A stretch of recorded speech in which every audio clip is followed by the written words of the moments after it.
मतलब हर बार मैंने जब भी इसकी सर्विस कराई है 7-8 हज़ार रुपये मैंने दिया है।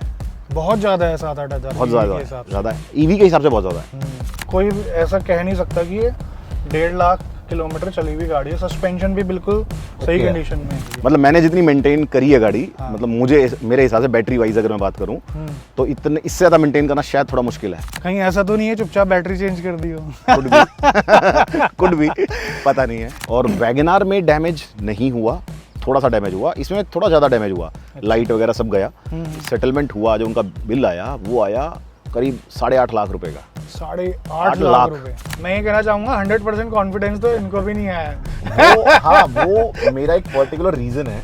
नमस्कार दोस्तों, एक बार फिर से आप लोगों का स्वागत है। मिलिए अनूप जी से। अनूप जी हमारे नोएडा के रहने वाले हैं और ये उन ग्राहकों में से हैं जिन्होंने ईवी को सबसे पहले अडॉप्ट किया था।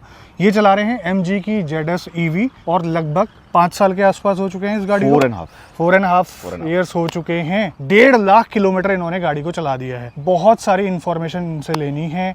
EV का फ़ायदा हो रहा है या नहीं हो रहा है, सर्विस में कितना खर्चा आता है और साथ के साथ बैटरी की क्या कंडीशन है, उन सब विषय में बात करेंगे ताकि आप समझ पाओ कि EV रखना आपके लिए समझदारी का सौदा है या फिर नहीं, काम की है या फिर नहीं। सर आपका बहुत बहुत स्वागत है चैनल के अंदर। Thank you. और थैंक यू सो मच, आपने हमें इनवाइट करा। तो मुझे सबसे पहले एक बात बताइए, उस टाइम पर ये गाड़ी आपको कितने की पड़ी थी?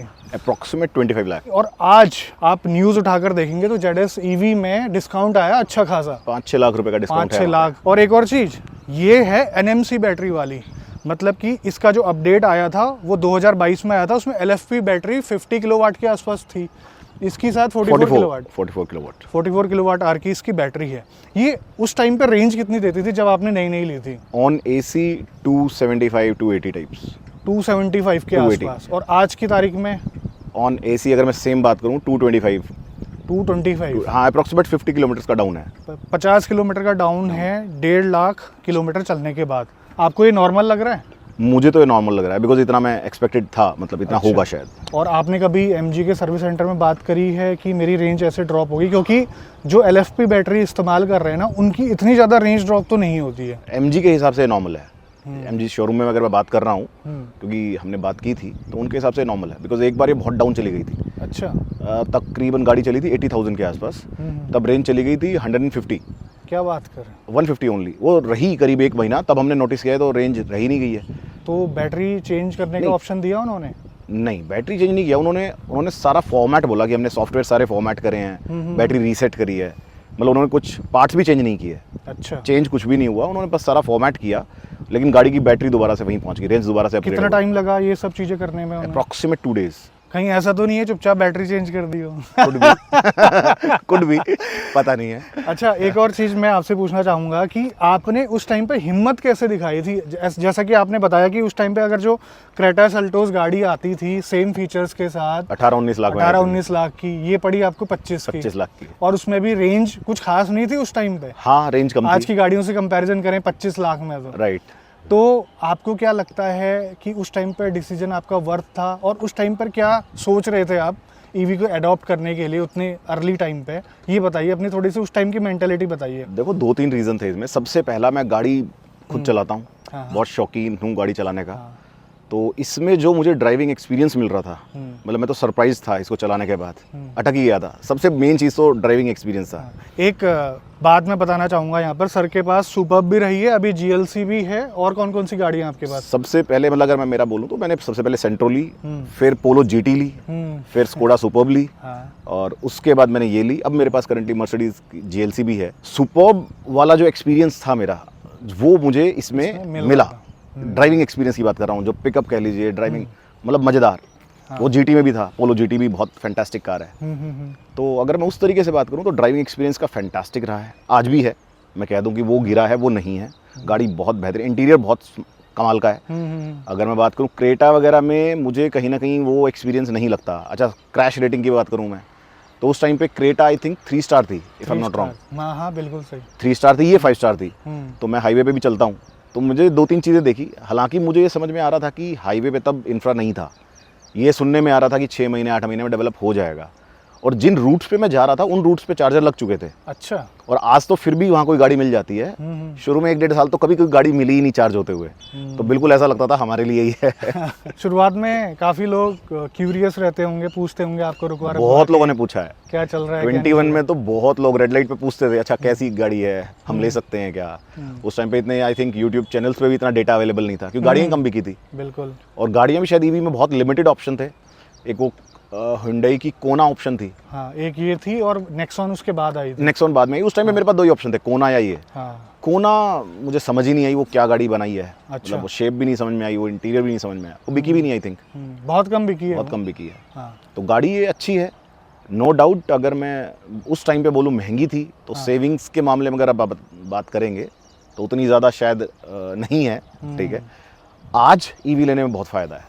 अब मैं मोटे मोटे तौर पे थोड़ा सा रफ आइडिया आपको दे देता हूँ। इसमें इन्होंने जो है घर से अगर चार्जिंग करी 1.5 लाख किलोमीटर में, हमेशा घर से हुई है? ऐसा तो नहीं बोलूँगा, 1.25 लाख कह सकते हो, 1,30,000, 15-20 हज़ार हाईवे पे हुई है। हाँ, मोटे मोटे तौर पे हम कह सकते हैं कि 2 लाख रुपए की कॉस्ट इसमें आई, आपने अभी तक जितना ही गाड़ी को चलाया है। राइट। ठीक है। राइट। पेट्रोल गाड़ी में आती है आपकी 10 लाख के आसपास। पेट्रोल गाड़ी में आती है 10 सेम लाख। साइज की। सेम। हाँ। राइट। और 8 लाख रुपए आपने सेव किया। 8 लाख रुपए आपने सेव किए और 8 लाख रुपए ही आपने ज़्यादा दिए थे। 7-8 लाख रुपए मैंने ज़्यादा हिसाब दिए। किताब बराबर। अब ये जो गाड़ी चलाएंगे, अब ये फ्री चल रही है। अब ये फ्री चलेगी। और अब देखिए ना, उस टाइम पे गाड़ियाँ महंगी थी, आज के टाइम पे गाड़ियाँ काफ़ी सस्ती आ रही है, रेंज भी अच्छी हो गई है। आज के टाइम पे आपको क्या लगता है, सही है ईवी लेना? डेफिनेटली लेनी चाहिए। पहले बल्कि जब ये गाड़ी ली थी तो मेरे दिमाग में ये था कि आपकी फर्स्ट कार ईवी नहीं हो सकती। मेरी भी ये फर्स्ट कार नहीं थी, साथ में दूसरी गाड़ी थी मेरे पास। अच्छा। लेकिन आज फर्स्ट कार हो सकती है, बिकॉज 450-500 की रेंज आ रही है। तो आप कहीं भी लेके जा सकते हो, बिकॉज 500 किलोमीटर गाड़ी, अगर आप शौकीन भी हो गाड़ी चलाने के, आपका पैशन है, तो भी आपको ओवरनाइट स्टे लेना पड़ेगा ना। हाँ। 500 किलोमीटर बहुत हो जाता है, तो आप ओवरनाइट चार्ज कर सकते हो, उसे कोई दिक्कत नहीं है। तब इस गाड़ी में प्रॉब्लम थी। तो आज मुझे लगता है ईवी आपकी फर्स्ट कार भी हो सकती है। मतलब मुझे नहीं लगता उसमें कोई ज़्यादा चैलेंज है। हाँ। इनिशियली इन मॉडल्स में जिसमें रेंज 250-300 आ रही थी, उसमें प्रॉब्लम थी। और चार्जर के बीच में जो डिस्टेंस था वो भी काफ़ी ज़्यादा था। वो भी ज़्यादा था। मैंने ZS EV से ही महाराष्ट्र का टूर किया हुआ है, मैंने आपको बताया। तो उसमें मुझे 250 से 350 किलोमीटर के आसपास चार्जर ढूंढना पड़ रहा था। हाँ। लेकिन आज वही डिस्टेंस में कर्व से करूँ मान लो, हाँ। या फिर क्रेटा EV से करूँ, 400 किलोमीटर तक वो आसानी से चलती है। तो मुझे 350 से 450 किलोमीटर में चार्जर ढूंढना पड़ेगा। राइट। तो उतने में जनरली इंडियन रोड के हिसाब से आपको इतना फटीग हो जाता है कि आपको रुकना ही पड़ेगा। और आप मतलब 20 मिनट, 25 मिनट, आधा घंटा चाय के ब्रेक के लिए तो रुकेंगे और वो चार्जिंग हो जाएगी। और फास्ट चार्जर भी काफ़ी अवेलेबल है। 60 किलोवाट का चार्जर इसको मुझे लगता है कि 1 घंटे में चार्ज कर देगा। हाँ। घर पे कौन सा चार्जर लगाया है? 3.2, मतलब है दोनों, 7.5 भी, 3.2 किलोवाट भी, बट मैक्सिमम चार्ज हमने स्लो चार्जर से ही करी है। और उसके बावजूद भी रेंज ड्रॉप हो गई आपकी 50 किलोमीटर की। मतलब मैंने जितनी मेंटेन करी है गाड़ी, मतलब मेरे हिसाब से बैटरी वाइज अगर मैं बात करूं, तो इतने इससे ज़्यादा मेंटेन करना शायद थोड़ा मुश्किल है। मतलब पूरा ध्यान दिया है बैटरी को, कम से कम हाई स्पीड पे चार्ज करना है। अब बात करते हैं मेंटेनेंस की। ठीक है, मेंटेनेंस कॉस्ट क्या आ रहा है गाड़ी का, थोड़ा सा बताइए। अब गाड़ी MG की है तो हमें MG स्पेसिफिक रहना पड़ेगा। राइट। और आप बता रहे थे कि इनके जानकारी में नेक्सॉन EV भी है और भी EVs हैं। नेक्सॉन है, टियागो है, विंडसर है। अच्छा। गाड़ियां हैं। उनके कंपैरिजन में आपको इसका सर्विस कॉस्ट कैसा लगता है? मतलब ज़्यादा उनसे जो मैं फीडबैक ले रहा हूँ उनके हिसाब से तो इसमें बहुत ज़्यादा है। इसमें बहुत ज़्यादा है। रीज़न? इसमें अप्रॉक्सीमेट मैं कह सकता हूँ 50 पैसा पर किलोमीटर की सर्विस कॉस्ट आ रही है। ये मोटे मोटे तौर पे इस साइज़ की पेट्रोल या डीजल गाड़ी के बराबर नहीं लगता आपको? यही बात आ गई ना कि पेट्रोल के बराबर है, और जो आप एक्सपेक्ट नहीं करते। अब और इसमें कहा इंजन जाता है कि EV में पार्ट्स नहीं होते, मूविंग पार्ट्स नहीं होते, आपको सर्विस कॉस्ट कम देनी पड़ेगी, बट ऐसा नहीं है इसमें। इस गाड़ी में ऐसा नहीं है। इस गाड़ी में बेसिक जो सर्विस वो लेबर मांग रहे हैं वो भी 4200 रुपीज़ है, 35 प्लस GST। और दिस इज़ टू मच। मतलब हर बार मैंने जब भी इसकी सर्विस कराई है 7-8 हज़ार रुपये मैंने दिया है। बहुत ज़्यादा है, 7-8 हज़ार। बहुत ज़्यादा है, ईवी के हिसाब से बहुत ज़्यादा है। ऐसा करते क्या आपने कभी बिल खोल के देखा है कि क्या किस पार्ट का पैसा लगा रहे हो? मैं अभी दिखाता हूँ, अभी 3-4 दिन पहले ही सर्विस होके आई है गाड़ी। हाँ।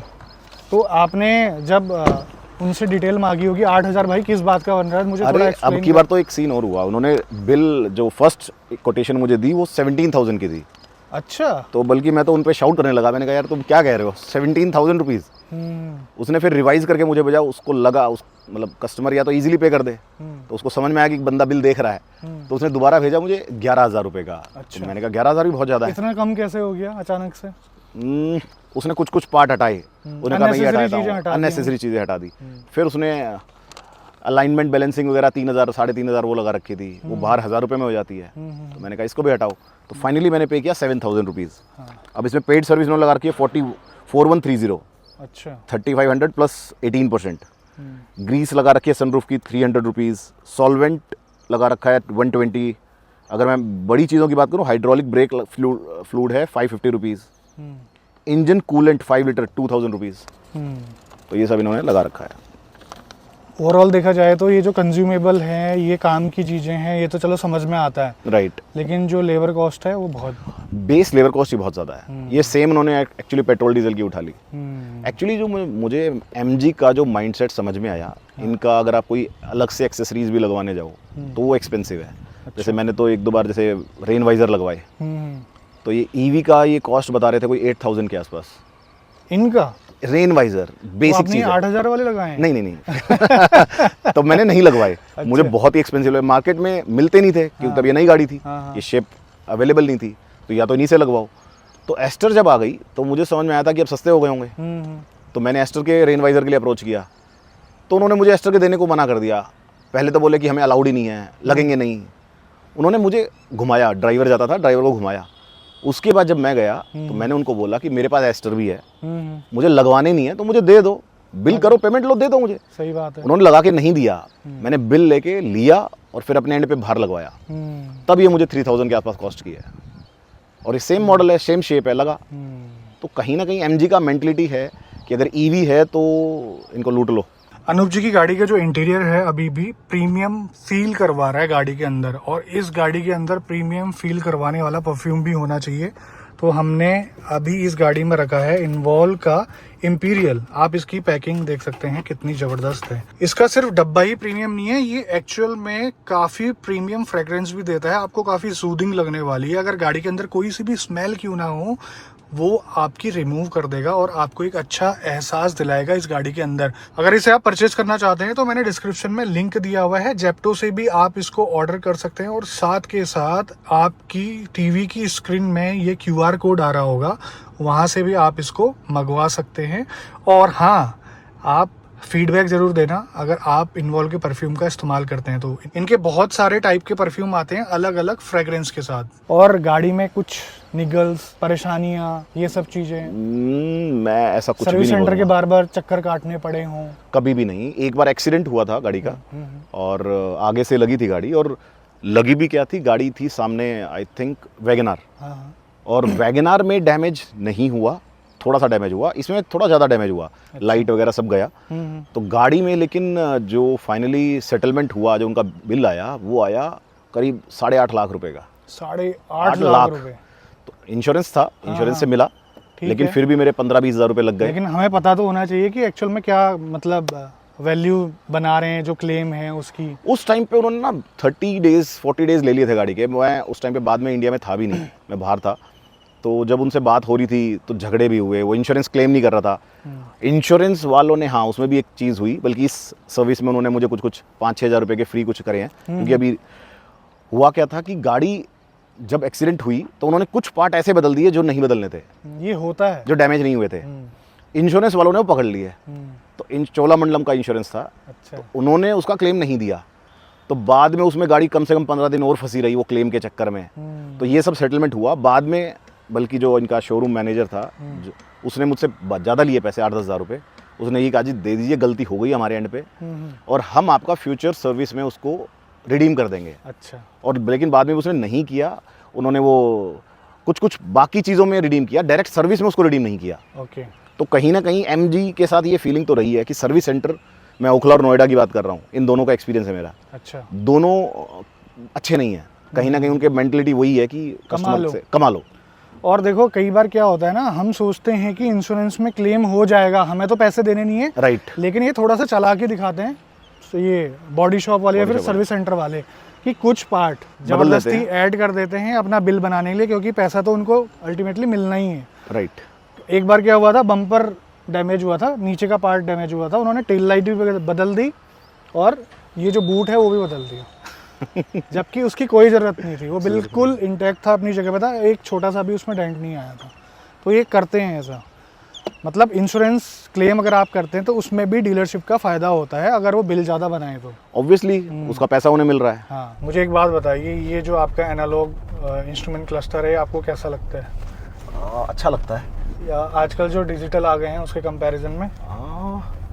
डिपेंड करता है, जब आप इसको ज़्यादा चला लोगे तो फिर वो भी अच्छा लगता है, वो चेंज चाहिए हम सबको। बट वैसे देखा जाए तो ये ज़्यादा सूदिंग लगता है। अभी एज सच कोई इसमें रैटलिंग वगैरह कुछ आ नहीं रही है। ये MG के जो प्रोडक्ट है उनकी बिल्ड क्वालिटी काफ़ी सही रहती है और 1.5 लाख किलोमीटर चलने के बाद इनको भी कभी इशू नहीं आया इस टाइप का, और ना ही हमें अभी फील हो रहा है, क्योंकि अभी जो रोड है ना काफ़ी ऊंची नीची है, नहीं तो चर चर पर की आवाज़ आती है जनरली प्लास्टिक से आजकल की गाड़ियों में। टायर कितने बार चेंज कर दीजिए? ये कर दिया आपने? मैंने एक ही बार चेंज किया है। कितने हज़ार किलोमीटर में? आई थिंक 80,000 पे।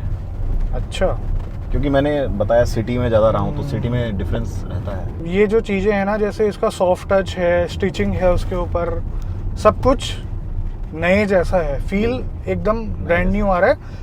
आगे मैं क्रोम देख रहा था, वो थोड़ा सा उसमें रस्ट टाइप का लग गया है और इधर भी थोड़ा बहुत इनकी क्रोम है। गाड़ी में क्रोम का इशू है। अच्छा, क्योंकि जब गाड़ी चेंज हो गई आई थी तो आगे से जब मैंने बताया एक्सीडेंट हुआ था तो पार्ट चेंज हुए, लेकिन उसका भी क्रोम 2-3 महीने में चला गया। अच्छा। MG की गाड़ी मुझे क्रोम का इशू लगा, क्योंकि हर जगह क्रोम में ही इशू है, क्रोम जा रहा है। एक्सीडेंट के बाद काम सही से किया था? काम सही से किया था, काम में कोई इशू नहीं है। अच्छा, लंबा ट्रिप कहाँ का किया है आपने? अगर मैं बात करूँ 250-300 किलोमीटर तक तो ऑलमोस्ट मेरा ट्रैवल काफ़ी रहता है। अच्छा। जैसे मैं कहूँगा आगरा लेके गया हूँ, जयपुर लेके गया हूँ, हिसार, हम लोग हरियाणा से हिसार गया हूँ, चंडीगढ़ गया हूँ। लॉन्गेस्ट ट्रिप की अगर मैं बात करूँ इस गाड़ी से तो मैंने अमृतसर तक गया हूँ। अच्छा। अमृतसर काफ़ी लंबा हो जाता है। और तब मैंने पहले पानीपत के आसपास चार्ज करी थी, फिर मैंने चंडीगढ़ के बाद चार्जर था वहाँ चार्ज करी, फिर मैंने लुधियाना चार्ज करी। 3 बार चार्ज करके मैं पहुंचा अमृतसर। आज की तारीख में ईवी लेनी होगी तो आप कौन सी लेना पसंद करेंगे? आपको वैल्यू फॉर मनी कौन सी लगती है? क्योंकि देखो, विंडसर लगती है, प्रो डिपेंडिंग अपॉन कि आपके अगर सिटी में ज़्यादा रहना है तो नॉर्मल लो।